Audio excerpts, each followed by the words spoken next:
हाँ ओके अभी लास्ट में हमने जो क्वेश्चन लिया था उसमें हमारी आइगन वैल्यू डिफरेंट आ रही थी, तो हमने प्रूव दिखा दिया कि डिफरेंट आ रही है और एल आई सेट भी मिल गया, तो हमारा मैट्रिक्स डायगोनलाइजेबल हो गया। ओके नाउ हमने एक दूसरा क्वेश्चन लिया, जैसे कि मैंने बताया, कहा था आपसे, प्रॉमिस किया था 2 क्वेश्चन हम लेंगे, एक डिफरेंट स्टाइल का होगा, दूसरा डिफरेंट होगा। इसमें देखिए आइगन वैल्यूज कैसी आ रही हैं, तो क्या करेंगे, characteristic equation a minus lambda I is equals to 0।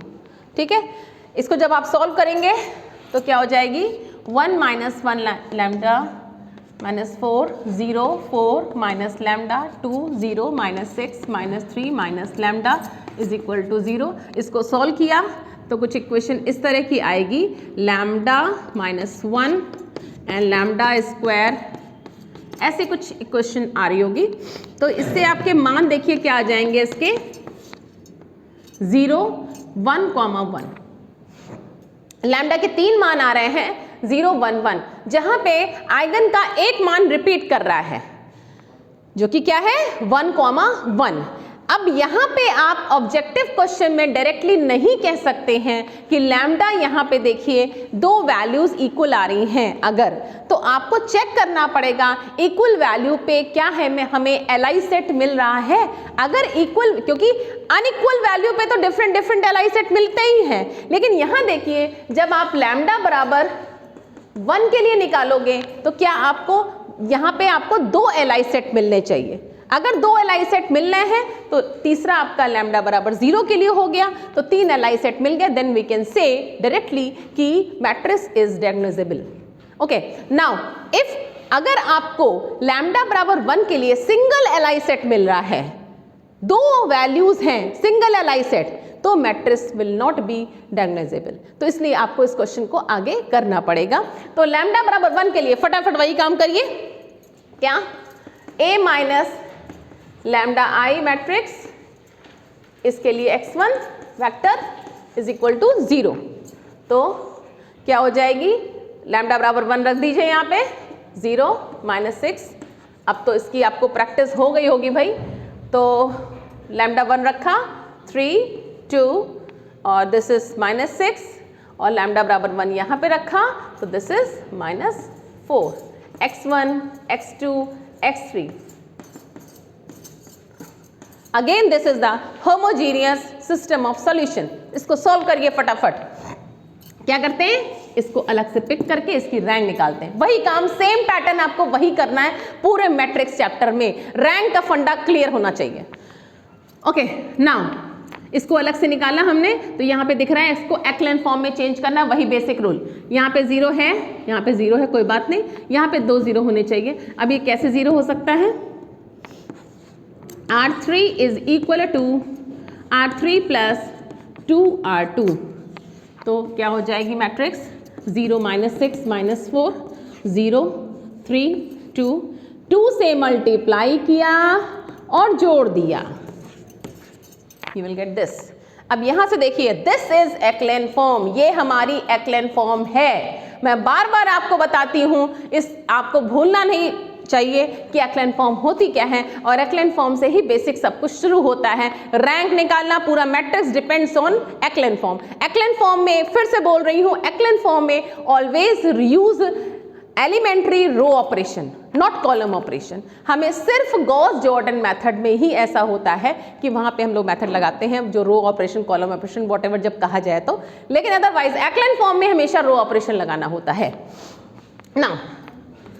ये आपका है, इसकी रैंक कितनी हो गई, इसकी रैंक आ गई। फिर बोल रहे हैं number of non zero rose, number of non zero रोज में, अच्छा ये देखिए यहाँ पे 1 0 है, अभी रुक जाइए, ये एक्लेन फॉर्म नहीं है, क्यों, यहाँ 1 0, यहाँ भी 1 0 है, दिस शुड बी 0, यहाँ भी 0, यहाँ भी 0 होना, यहाँ 0 होना चाहिए, मैंडेटरी है, तो अभी एक्लेन फॉर्म में नहीं है। तो एक्लेन फॉर्म को और इसको सॉल्व करना पड़ेगा। कैसे करेंगे भाई, देखिए सबसे पहले तो मैं दिख रहा है ये 6 4 है, इसको हम डिवाइड कर दें पहली रो को, किससे, R1 डिवाइडेड बाई, अगर हम 2 से डिवाइड करते हैं तो दिस विल बी व्हाट, 3, और ये आ गया 2 0 3 2 0। ये डायरेक्टली हमको दिख रहा है ये 0 हो सकता है, 0 यहाँ करना मैंडेटरी, यहाँ हो जाए अलग बोनस पॉइंट है। तो R2 is what, R2 plus R1, तो ये देखिए क्या मिल गया आपको, 0 -3 and -2 0 0 0 0. Now this is Echelon form. ये एक्लेन फॉर्म फिर से बता रही हूँ, ये एक्लेन फॉर्म नहीं थी। क्यों? यहाँ पे एक जीरो था ऊपर, तो नीचे कम से कम 2 जीरो होने चाहिए कंटिन्यूअस मैनर में, नहीं थे, इसलिए एक्लेन फॉर्म यहाँ पे अगर बोल दिया बाय मिस्टेक तो गलत था। ये एक्लेन फॉर्म नहीं है, इसलिए हमने इसको फर्दर सॉल्व किया। नाउ दिस इज एक्लेन फॉर्म, ये एक्लेन फॉर्म है। इसकी रैंक कितनी है, नंबर ऑफ नॉन जीरो रोज कितनी है, सिंगल, तो यहाँ पे इसकी रैंक हो गई 1। आई थिंक सबको समझ में आ रहा होगा कि इसकी रैंक 1 है, ये आपको क्लियर होना चाहिए। तो रैंक आ गई इसकी 1। जब रैंक 1 आ गई जो कि लेस है 3 से, नंबर ऑफ वेरिएबल से कम है, इसका मतलब इसमें यूनिक सॉल्यूशन नहीं होगा, नॉन जीरो सॉल्यूशन होगा। ऑब्वियस सी बात है, zero solution, eigen vector zero solution नहीं होता, इसीलिए नॉन जीरो हर बार आपका नॉन जीरो ही सॉल्यूशन आएगा, तो नॉन जीरो सॉल्यूशन होगा। अब देखिए यहाँ के बाद में आपको क्या करना है, पाइवेट एलिमेंट, पाइवेट एलिमेंट पहली नॉन जीरो रो से पहला नॉन जीरो एलिमेंट, बस, इसके अलावा कोई और पाइवेट नहीं मिल रहा। तो ये x1 की है, ये x2 की है, ये x3 की है। ओके, तो ये x2 आपका पाइवेट होगा, ये क्लियर होना चाहिए आपको। नॉन जीरो रो में पहला नॉन जीरो एलिमेंट, जितनी भी नॉन जीरो रो हैं उसमें पहला non zero element pivot element होता है, और पाइवेट एलिमेंट को छोड़ करके जो वेरिएबल बचते हैं वो फ्री वेरिएबल होते हैं। तो यहाँ पे देखिए पाइवेट एलिमेंट हो जाएगा क्या, पाइवेट एलिमेंट हो जाएगा हमारा x2, तो फ्री वेरिएबल्स क्या हो जाएंगे, फ्री वेरिएबल्स हो जाएंगे हमारे x1 एंड x3, जिनको हम स्वेच्छा से मान सकते हैं। ओके, तो नाउ अब आपको जब ये मैट्रिक्स मिल गई है तो यहाँ पे आप रख दीजिए, जिससे कि हम आपको निकाल लेंगे क्या, x1 x2 x3। तो कैसे रखेंगे भाई, रखिए यहाँ पे इसकी जगह, तो 0 0 0 -3 0 -2 0 0।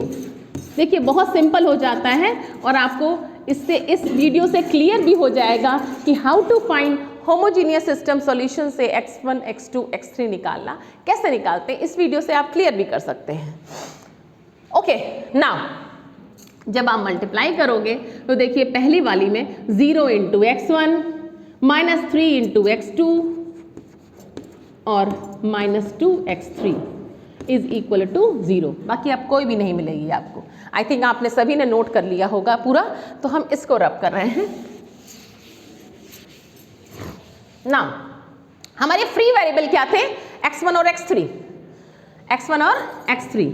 तो x1 और x3 हमारे फ्री वेरिएबल थे और x2 हमारा पाइवेट एलिमेंट था। तो x3 जब फ्री वेरिएबल था तो हमने मान लिया k, ठीक है।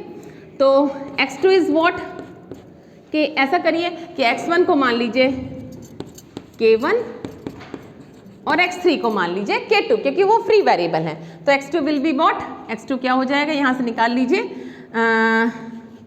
माइनस का, सॉल्व करिए, माइनस का 3x2 -2k2 is equal to 0। तो x2 is equal to minus और 2/3 k2। ओके, ये आ गया आपका x2। तो अब देखिए अगर आप वेक्टर लिखें तो पहला वेक्टर क्या है, x1 x2 x3। तो x1 x2 x3 अगर हम लिखेंगे इसको तो कैसा हो जाएगा हमारा, x1 x2 x3। x1 is what, x1 is k1, x2 is what, x2 is -2/3 k2 and x3 is what, x3 is k2। ठीक है, अब इसको आप कुछ इस तरह से लिख सकते हैं। कैसे, देखिए भाई कि दो हमने आप तरीका हमने जो बताया है वो आप उस तरीके से कीजिए, बेस्ट रहेगा, जल्दी हो जाएगा। k1 और k3 दो मान, सॉरी k1 और k2 दो मानने हैं आपको। एक बार इसको 1 0 मान लीजिए, इसको 0 1 मान लीजिए, क्योंकि दोनों LI सेट हैं। 1 0 से नहीं मिल सकता, किसी भी संख्या से मल्टीप्लाई करो 1 0 से नहीं मिलेगा, 0 1 से नहीं मिलेगा। ओके, नाउ तो x1 जब आप x1 ये सेट मानोगे तो क्या हो जाएगा, देख लीजिए। k1 को 1 माना और k2 को क्या मान लिया, 0। तो देखिए एक सेट ये मिल गया। दूसरा सेट क्या मिल जाएगा, जब k1 को 0 मान लीजिए और k2 को मान लीजिए 1, तो -2/3 और k2 को मान लिया 1।